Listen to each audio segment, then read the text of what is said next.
Three men slapped my wife on a quiet Tuesday morning, and they had no idea who they were dealing with.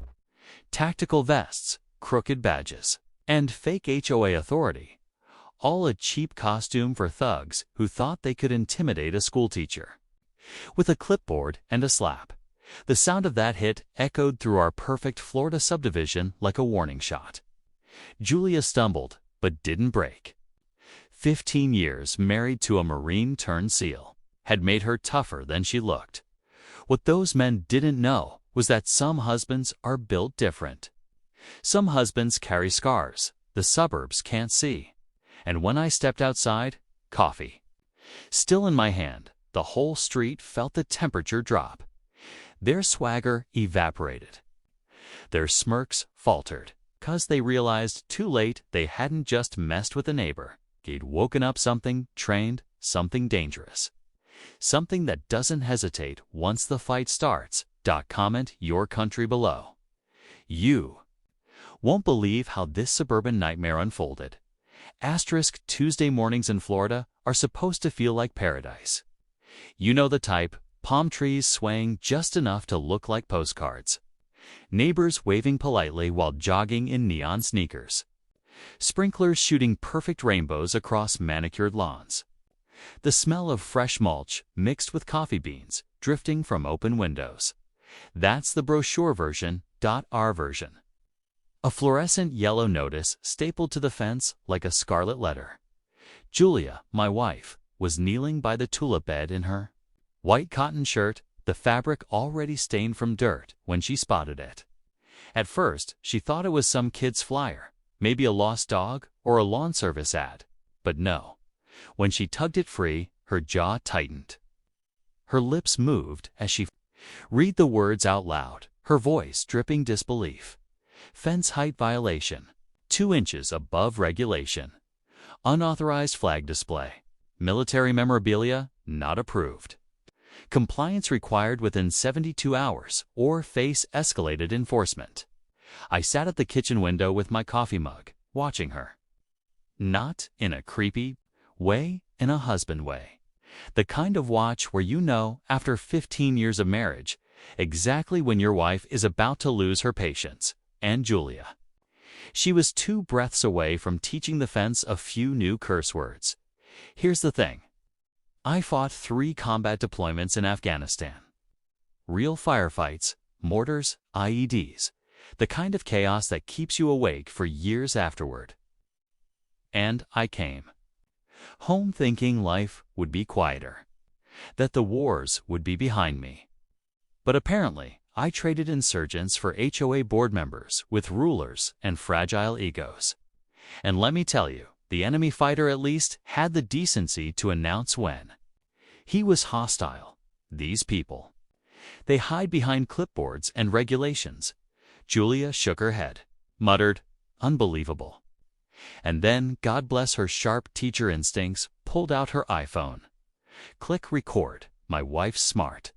She knows documentation wins fights. She knows the first rule of dealing with bureaucratic bullies. Evidence is armor. She narrated into the camera, reading every violation word for word. As if she were building her own courtroom exhibit. I sipped my coffee, smirking. That's my wife.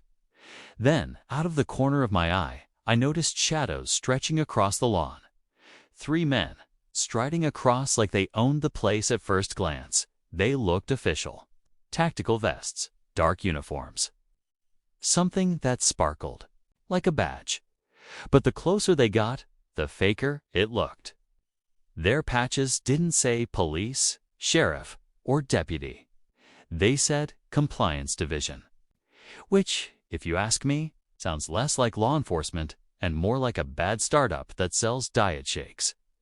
The first guy, tall, broad, muscles stuffed into gear like a sausage casing, had the build of a nightclub bouncer who thinks he's Rambo. His vest zipper looked ready to burst.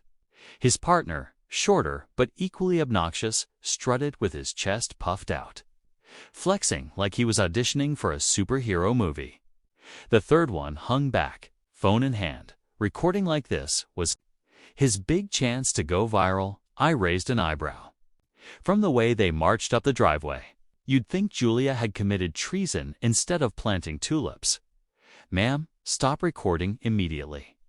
The tall one barked, voice cracking like he'd practiced drill sergeant impressions in his bathroom mirror. Julia didn't even flinch. She kept the camera on them, steady, professional. "That's my wife. Teacher mode activated. Patience of a saint. Spine of steel." "Sir, this is private property," she said calmly. "State your authority." The short one stepped forward, crooked badge glinting under the sun. "We're authorized HOA enforcement. Need to comply or face escalated consequences." Asterisk, I almost spit my coffee. Escalated consequences. Was this a Call of Duty mission briefing? Julia stood her ground, phone steady. "Please clarify. What law are you citing?" That's when the tall one's voice cracked louder. "Stop recording, now." Her thumb hovered over the screen. She didn't stop inside the house. Something coiled tight in my chest. I'd seen this before, overseas. Men puffing up their chests, using intimidation where they had no authority. Different uniforms, same cowardice. And then it happened. The shorter guy, Tony, as I'd later learn, lunged forward, his arm swinging. The slap echoed across the neighborhood. Sharp, vicious. Julia's phone flew into the grass. Screen spiderwebbing, but still recording. She stumbled, hand to her cheek, a red mark blooming like fire. She didn't cry.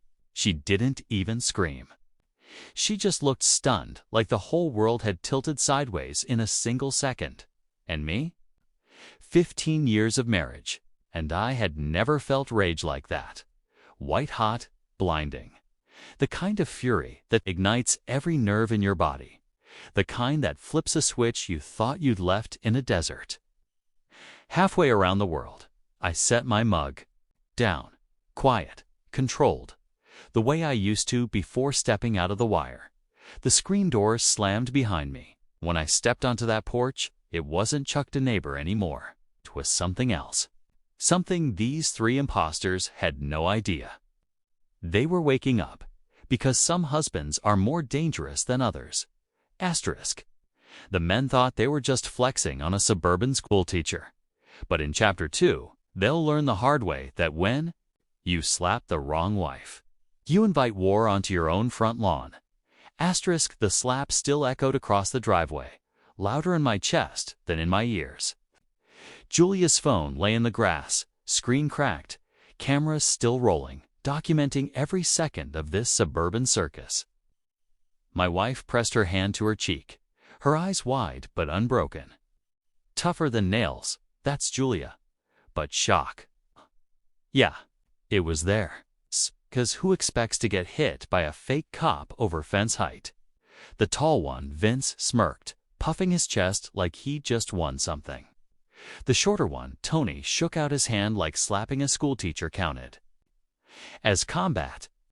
And the third guy, lingering in the back, still had his phone out. Recording like this was premium content for his HOA fan club. I took a step forward. Slow, steady coffee mug, now resting on the porch rail like the calm before a storm. "Big mistake," I muttered, voice low enough for Julia, but loud enough for them. Vince barked, "Stay back, sir. HOA enforcement action in progress." HOA enforcement action. I nearly laughed. He said it like he was storming Fallujah instead of my tulip bed. His tactical vest looked like it had been stitched together from Amazon returns. Patches crooked, zipper straining, Velcro peeling. His badge, plastic shine. Compliance Division, which, in military terms, translates to completely fake. "Sir, step inside your home immediately," Tony added, his jaw set like he was trying to intimidate me. Intimidate a Navy SEAL. Julia, bless her, lifted her phone again, despite the cracked glass. Her hand trembled, cheek flaming red, but she kept filming. "Document everything," she whispered. Sharp, strategic. "That's my wife. Here's what these guys didn't realize. When you spent years in combat zones, read body language like it's your first language. Every twitch, every flinch. Every fake badge tells a story, and these clowns. Their story screamed wannabe. Vince had the build of a man who lifts heavy but never runs. Center of gravity too high. Breathing too fast. Tony's punches were already telegraphed in the way he shifted his weight, leaning forward like a drunk bar fighter. And the third, just a coward with a camera, hoping the footage would scare us more than his fists ever could. I assessed exits. 2 steps to my left, clean shot to the driveway. Julia, at my 3 o'clock, still crouched near the tulips, holding her phone like a weapon of truth. Threat level, elevated. Response options, escalating. Final warning, Vince barked, his voice cracking like puberty hadn't quite finished. The job? Stop recording and comply, or face escalated consequences. Escalated consequences. What was next? Write us up for watering on the wrong day. Julia raised her chin, eyes blazing now. This is my property. You just assaulted me. You'll explain that to the police. Tony's smirk vanished. He lunged again, shoulders tense, posture sloppy. You're under HOA arrest, he snapped. HOA arrest. Let that sink in. That's when my training flipped on. My mind went cold, clinical, like someone flipped a switch. Assess, react, neutralize. Julia, I said calmly, never taking my eyes off Tony. Step back. She obeyed instantly, sliding toward the porch, her phone still locked on them. Smart, always smart. Vince moved first, always the big one. He stepped into my space, puffed up like a bull in a china shop. Hands where I can see them, he barked, reaching for my arm. I let him grab it, gave him that half second of false confidence. Then I twisted my wrist, pivoted my body, and redirected his weight. Combat 101. Use momentum against the target. Vince stumbled, off balance, his vest zipper finally groaning. In protest, Tony roared, charging forward, fists swinging wide like he was trying to swat a fly. I didn't even move my feet, just tilted my head. His punch sliced air, leaving him open, exposed, humiliated. The third man lowered his phone slightly. Realization creeping into his eyes. This wasn't HOA enforcement anymore. This wasn't theater. This was combat. Listen carefully, I said, voice steady, command tone engaged. You just slapped my wife. You're impersonating officers. And you stepped onto my property? That makes this my battlefield. And you do not want me as your opponent. For the first time, Vince's smirk cracked. Sweat glistened on his forehead. Tony froze mid-swing, his bravado leaking away. The third guy's phone trembled. Julia's recording caught all of it, their hesitation, their fear, my posture steady as a rock. And then, because stupidity runs deep, Vince lunged again. Only this time, I was done playing. Asterisk the HOA tough guys. Thought slapping a schoolteacher made them powerful. But in Chapter 3, they'll learn the brutal difference between wannabes in tactical vests. And a Navy SEAL who doesn't miss. Asterisk the second, Vince lunged again. I felt that old, familiar click. Inside my head. Combat mode. Everything slowed down. His movements, the sound of sprinklers hissing, even Julia's sharp inhale from the porch. It all stretched like film in slow motion. You don't spend years in Afghanistan without rewiring your brain. Threats don't rattle you, they calculate you. You measure distance, weight, angles, and then you move with precision. Vince came at me like a bar brawler, arms wide, head down. I shifted my stance, weight balanced perfectly. The world snapped back into speed. One pivot, one twist of his wrist. And Vince's momentum carried him past me, stumbling like a drunk missing a step off the curb. His vest zipper screamed, finally, giving up the ghost. Plastic badge clattered to the ground. Julia gasped, not from fear, but from the sight of this wannabe enforcer crumpling under his own weight. My wife's tougher than nails, but even she wasn't prepared for slapstick comedy mid-dash assault. Vince hit the grass with a grunt, cursing, spitting dirt. "Stay down," I growled, voice flat, command tone locked in. For a moment, he actually obeyed. But ego doesn't die easy. Tony decided it was his turn. The self-appointed tough guy flexed, cracked his neck like he was in some underground fight movie, and raised his fists. "You're under arrest," he barked. "Arrest?" I almost laughed. With what authority? He didn't answer. He swung. Big. Mistake. The punch was telegraphed from a mile away. Shoulders tensing, eyes narrowing, weight leaning forward. Combat school teaches you to read the telegraph before it even arrives. I stepped back half an inch, let his fist sail past, and used his own momentum. My hand caught his wrist. My shoulder pivoted, and gravity finished the job. Tony spun like a carnival ride, landing flat on his back in the sprinkler system. Water erupted, spraying his face, soaking his vest. He gagged, coughing, arms flailing like a kid caught in a wave pool. I didn't even break a sweat. The third guy, the cameraman, froze. His phone wobbled, still recording, but his face? Drained pale. He wasn't laughing anymore. Julia was still filming, cheeks swollen, but eyes bright. My wife doesn't scare easily, but she knows me. She knows that look in my eyes. The look that says I'm done being polite. "Chuck," she called softly, her voice steady despite the sting on her face. "Remember, we need them alive." Smart woman, always reminding me to think 3 steps ahead, even when adrenaline wants me to end it here. I nodded once. Message received. Vince groaned, pushing himself up from the grass, blood dripping from his nose. He reached for me again, but his body betrayed him, clumsy, untrained, desperate. "You're finished," he spat.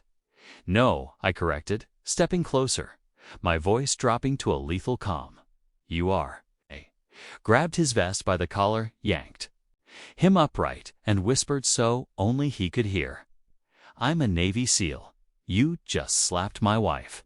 And you think a vest makes you bulletproof?" His eyes widened. The confidence drained out like water from a punctured hose. I shoved him back, letting him trip over his own boots.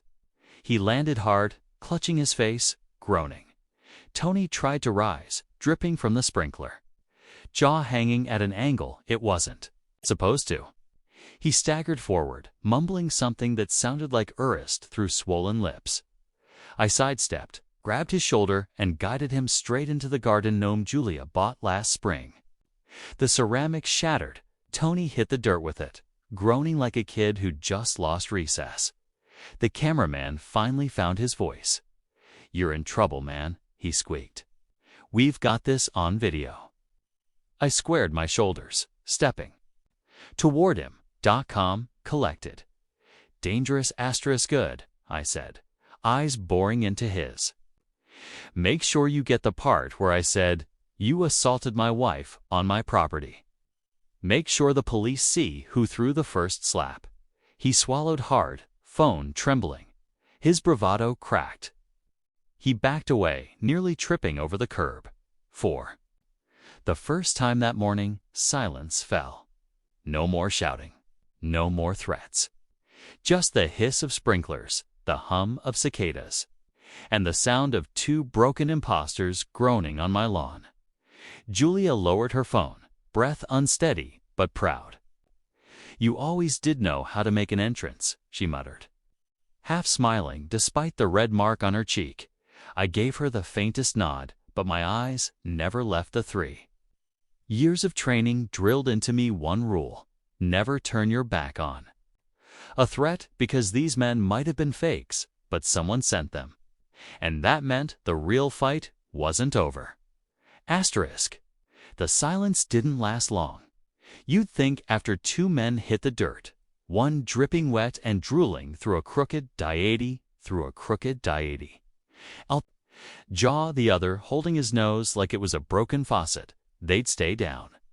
But ego's louder than pain. Ego tells fools they're still in the fight, even when their bodies already waved the white flag. Vince staggered up first, clutching his face, blood streaking down his shirt. His vest zipper had split wide open, hanging like a peeled banana. His compliance division patch flopped sideways as if even the Velcro had given up on him. Why, you're done. He wheezed through clogged nostrils. I shook my head slowly. No, Vince, I was done with men like you years ago. You just don't know when to quit. He roared, more pain than power, and charged again, boots pounding across the driveway. This time, I didn't step aside. I planted my feet. One sharp elbow drove into his sternum. The air left his lungs in a whoosh so loud the neighbors probably heard it through their windows. He collapsed to his knees, gagging, clutching his chest like he'd just been sucker-punched by reality itself. Tony tried to rise next, dragging himself up from the sprinkler puddle. His jaw hung loose, his eyes glassy. But he had fight in him, or at least he thought he did. He swung again, sloppy, wild, telegraphed from a different time. Zone, I didn't even bother countering. I stepped aside, let him stumble forward, then tapped his shoulder with just enough pressure to redirect.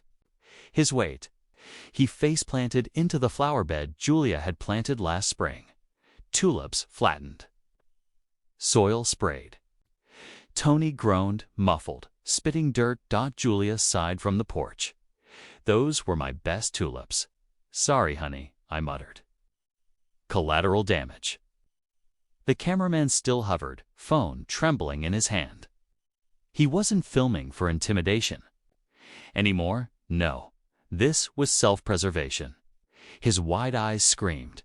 If I record enough, maybe it'll save me later. Put the phone down, I ordered. Voice sharp, clipped, command mode activated. He froze.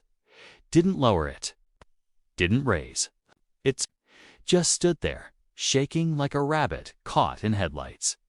Now, I barked. The phone slipped from his fingers, clattering onto the pavement. By now, the neighborhood had come alive. Curtains twitched. Garage doors cracked open. Phones appeared. In hands, Carl from next door leaned against his truck, socket wrench still in his grip. Agnes peeked from her lace curtains across the street.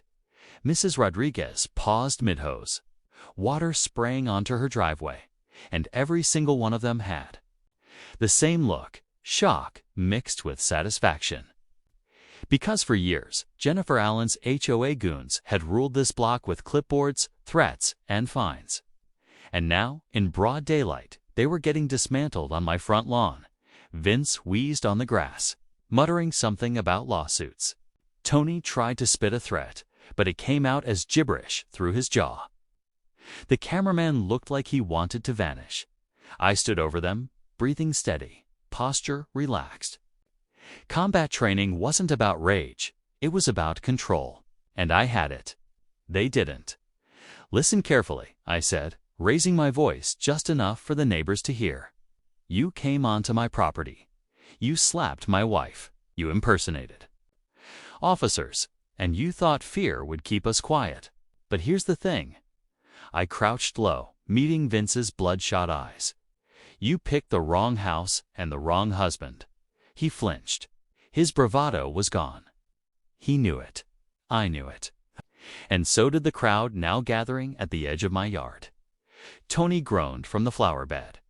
You're finished, he slurred, jaw wobbling. I chuckled. Buddy, you can't even finish a sentence. Asterisk laughter rippled through the onlookers. Phones captured every second. This wasn't intimidation anymore. This was exposure. That's when Julia stepped forward. Bruised cheek, phone in hand, still recording. She planted herself beside me, her teacher's voice sharp and unwavering. Smile. "For the camera, gentlemen," she said. "This is Exhibit A." The cameraman whimpered. Vince buried his face in the grass. Tony spat soil. And I couldn't help it. I smiled, 'cause Julia had just turned our front lawn into a courtroom. And the verdict was already clear. But deep down, I knew this wasn't. Overfakes like these don't act alone. Someone sent them. Someone gave the order. And when Vince's phone buzzed in the grass, glowing with a notification, I felt that cold wave of certainty. There was a bigger hand pulling these strings. Asterisk, the lawn was quiet again. Or as quiet as it could be, with two men groaning in the sep. Dirt and sprinklers hissing like background music to a bad action movie. Vince clutched his chest. Tony babbled through his broken jaw, and the cameraman stood frozen, pale as chalk. Then came the buzz. A soft vibration against the grass. Vince's phone, half buried in tulip petals. The screen lit up, glowing like a flare in the dusk. I bent down, plucked it from the dirt, and there it was. A text. "Boss lady, use force if needed." Time stamped exactly 2 minutes before they strutted onto my lawn. My jaw clenched. Julia leaned in, her swollen cheek catching the sunlight, eyes narrowing as she read it. Her camera was still rolling. Every second of this suburban nightmare was being documented. And now the smoking gun had just dropped into our lap. "Jennifer," Julia whispered. "Jennifer Allen, HOA president. The self-appointed queen of our subdivision. The same woman who fined us last year for hanging a flag on Memorial Day. Who sent anonymous complaints about Julia's garden. Who measured fences like she was training for the Olympics." Of course, it was her. I held the phone up for the camera. "Exhibit B," I said flatly. Julia's voice turned icy, sharper than I'd ever heard. She ordered this. Vince tried to shake his head, but blood dripped down his lips. "No," he wheezed. "Save it," I snapped. The timestamp doesn't lie. Neighbors had crept closer now, emboldened by the sight of the mighty HOA goons lying wrecked on our lawn. Phones pointed our way, recording. Whispers rippled through the crowd. Jennifer sent them. "Did you hear that? She actually ordered them to use force." This wasn't intimidation anymore. It was exposure. Julia crouched beside me, phone steady, filming Vince's cracked screen. Her voice carried the authority of a teacher laying down judgment. "You assaulted me on my property. You broke the law impersonating officers, and you did it on camera. Then your boss texted you instructions to use force. That's conspiracy. That's assault. That's federal."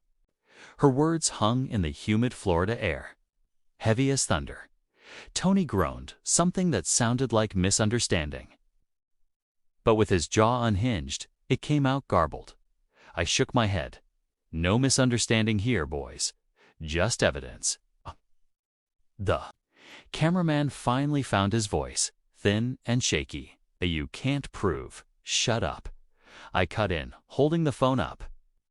"This text proves everything, and every neighbor here just became a witness." Gasps spread through the crowd. Carl, from next door, muttered, "Finally, that which is finished." Even Agnes peeked further out her lace curtains, her phone raised, catching every second. Jennifer Allen had ruled this neighborhood like a dictator with bylaws, but her mask had slipped, and now her own enforcers had left the receipts. Julia touched my arm gently, her cheeks still red, her eyes blazing with quiet fire. "Call it in," she said. I nodded. My phone was already in my pocket. Dial tone. Then the calm, steady voice of dispatch. "This is Chuck Morgan at 1523 Palmetto Drive." I said evenly, my command voice filling the line. "Request immediate law enforcement and EMS. 2 individuals injured during an illegal assault on my property." impersonating officers.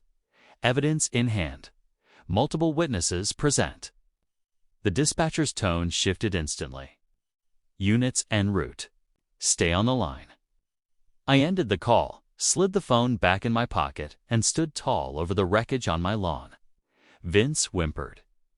Tony moaned. The cameraman's hands trembled. Sirens wailed faintly in the distance, growing louder. Real cops this time. Julia stepped beside me, hand in mine. Despite her swollen cheek, she stood proud, steady, unshaken. Asterisk, that's my husband. She whispered softly, and the words lit something deep inside me.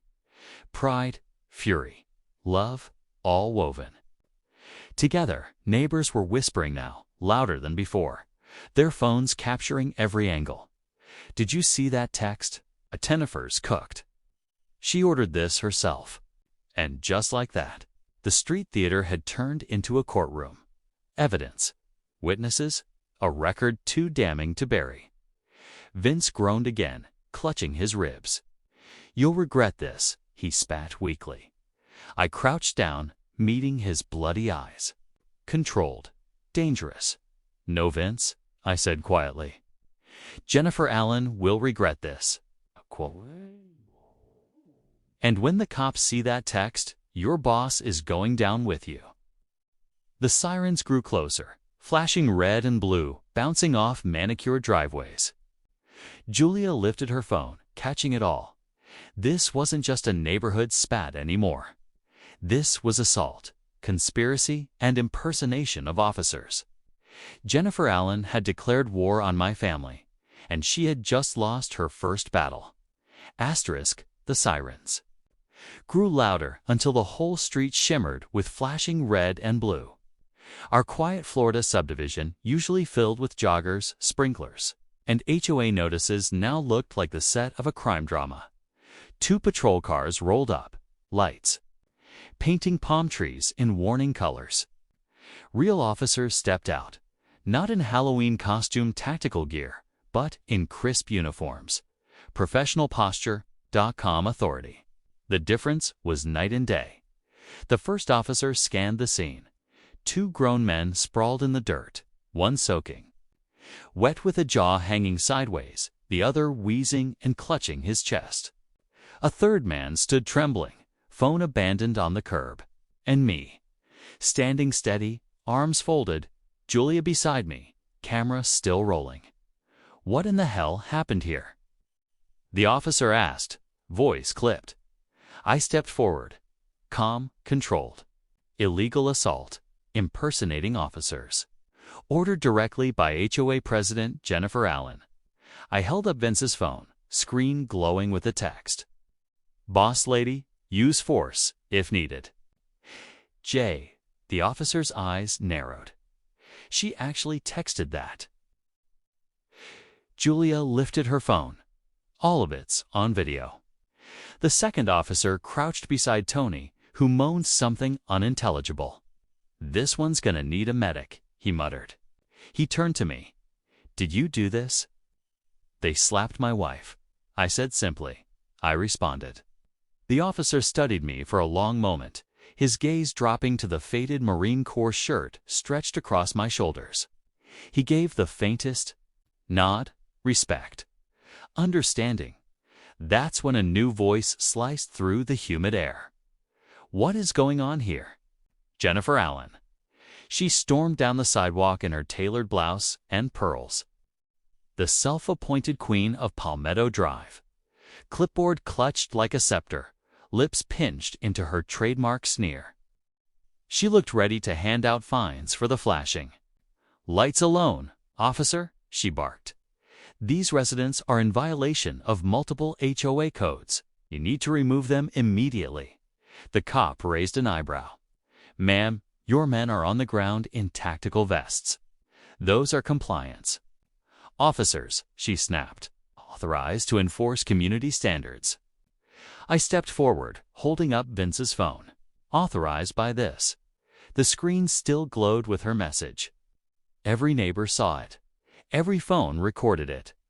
Jennifer's face drained of color. That's "That's not mine," she stammered. "Julia's." Voice cut like a blade. Time-stamp matches. 2 minutes before they attacked me. Your orders, your responsibility. Jennifer's eyes darted to the crowd. For the first time, she realized the whole neighborhood was watching, recording, whispering, and not one of them stood on her side. The officer took the phone, read the text again, and exhaled slowly. "Ma'am, you're under investigation for conspiracy, assault, and impersonation of law enforcement through hired personnel." Jennifer froze. "You can't do this. I'm the HOA president." The cop snapped cuffs onto her wrists. "Not anymore." Gasps rippled through the crowd. Carl from next door actually cheered. Mrs. Rodriguez clapped. Even Agnes peeked fully out her lace curtains, grinning wide enough to crack her prim facade. For years, Jennifer Allen had ruled this block like a tyrant with fine print. Now she was being marched toward a patrol car, pearls rattling against the metal cuffs. Vince groaned. "Boss, help us." Jennifer whipped around, eyes blazing. "You idiots couldn't even handle one man." I couldn't resist. I stepped closer, meeting her glare with a calm smile. "No, Jennifer. They couldn't handle a husband who actually protects his wife." Julia slipped her hand into mine. Bruised cheek, steady eyes, unshaken. She whispered, "That's my husband." And the words landed heavier than any punch I'd thrown that morning. Asterisk, the cops loaded the imposters into separate cars. EMS arrived, strapping Tony onto a stretcher, his jaw still dangling like a loose hinge. Vince clutched his ribs, groaning, whining about lawsuits. The cameraman sobbed quietly, begging to go home. Jennifer screamed the whole way, spitting about. Bylaws and community standards until the squad car door slammed shut, silencing her reign of terror. And then, just like that, the street fell quiet again. Neighbors drifted back to their homes, still whispering, still recording, already posting the footage that would make headlines by sunset. I stood on my porch, the Florida sun blazing overhead, the air heavy but calm. Julia leaned against me, her phone still in her hand, documenting until the very end. "You okay?" I asked softly. She touched her cheek, wincing at the sting, but smiled. "Better now. They'll never try this again." I looked out over the street, the palm trees, swaying lazily as if nothing had happened. But everything had. The balance had shifted. Fear no longer belonged to us.